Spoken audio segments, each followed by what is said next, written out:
I think one of the obstacles that I see is that we think about them a lot, but they don't think about us. Yeah.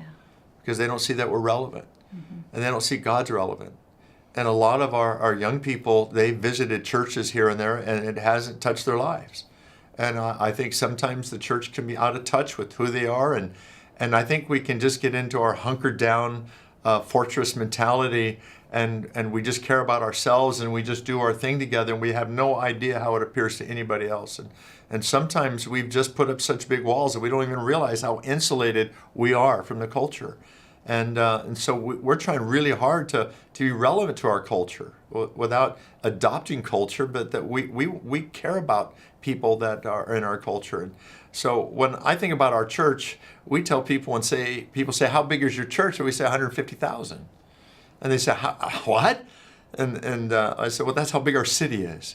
Because we see our city as our church. And what's going on, the good, the bad, and the ugly is of it. Is of that. I think the children and the young people of our city need to be seen by the church as their own, not somebody else's. And I think if we would do that, it could change the way that we reach out to them. And I don't think they feel very wanted sometimes. I think that's a big barrier. They don't feel at home. They feel outside looking in. I live that way. I live with different families growing up, and I know what it's like to be cared about, but not really feel like you can be a part of it.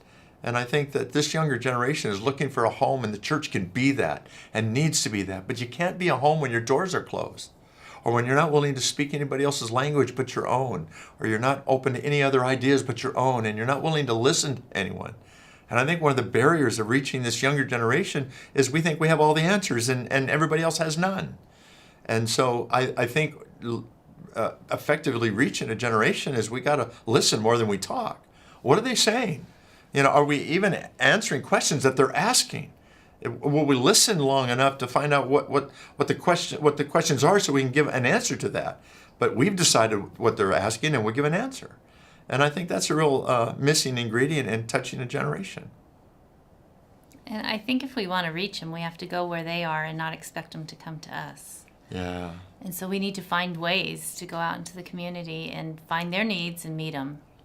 We have a program that works with kids in a mobile home park, and they tutor them because they struggle in the summertime with not being in school. Their grades go down a lot. And we've gone to them and put out a program in their mobile home park and met them in their community, and it's really made a big difference. It really has. And I think that going out in our community and being a part of the community, not an us, them, and we've tried to just eradicate the us and them attitude and mentality of all of it. It's us and us. It's people. People follow Jesus. People are going to follow Jesus someday, maybe. That's how we look at it.